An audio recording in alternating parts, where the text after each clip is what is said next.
English language teaching has the same challenges the world over. This series focuses on teaching speaking.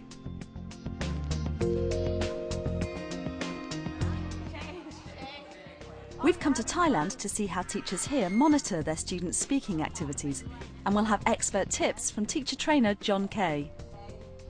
One of the fears of a teacher is that if you're not involved, you're not doing your job properly. But sometimes doing your job properly means taking a back seat, monitoring, watch what your students are doing, don't interfere with what your students are doing.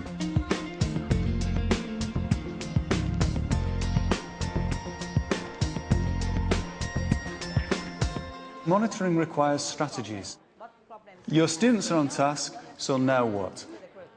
First of all, you have to check that the instructions have been understood and the students are working. Okay, sorry class, I'm sorry. I should have told you what you should do. Okay, you are advisors. You give advice, okay?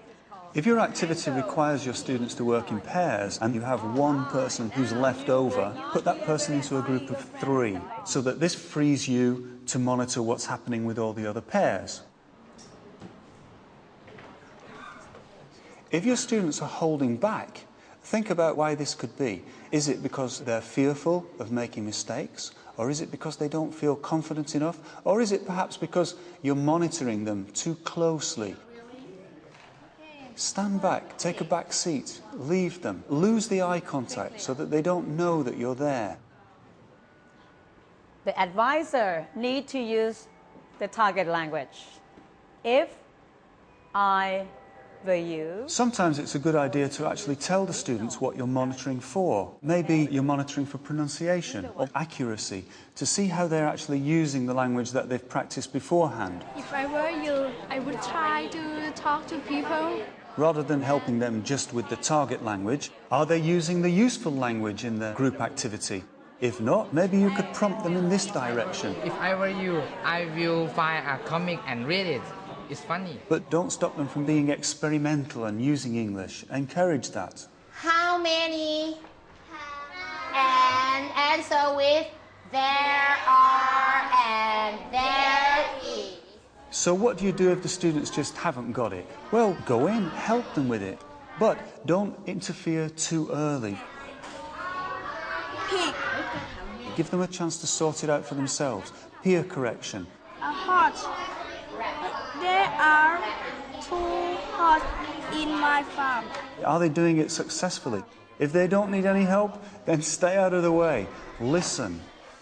If you need to approach a group, okay, go in there. Give them a prompt. But once you've helped out, don't become part of the proceedings. Move on. In my farm. I try to encourage them to do the activity in group. The students don't feel shy when they work together in group. Yeah. Finish? Okay. If there's one person in the group who is obviously struggling, give them a monitoring task. They're listening for pronunciation, or maybe they're listening for structure, or maybe they're listening for use of useful language. That's their responsibility. They are part of the group, and so it's not teacher-dominated. Tell me what they are wearing. Okay, now open it. To encourage them to speak, that's the first priority. I try to correct the grammar or the mistake of the language later on. For correction purposes, make a note, and then you can refer to it later. You can also refer to this for future lessons. If you hear something while you're monitoring that is particularly good, why not tell them? You know, go in there and let them know that it was good. Okay, very good. And what about this one? Have you finished? Very good. And 5, good. The students are working in groups. One group finishes first. Or how do you know when it's the end of the activity? Well, watch carefully, listen carefully. You know what's going to happen. Just one row, this row. Just this row, stand up. And rearrange the groups, maybe. They all move together, which gives them a chance to have a breather. It's an energizer. And then they begin the task again. Sometimes this is more successful than the first time. Good advice, thank you. If you've moved the students around and they've exhausted everything they want to talk about, don't let the task drag on. Leave them on a high. Finish while they're still busy. Time is up. I'm happy that you like it. But let's wrap up the lesson. What do we learn today?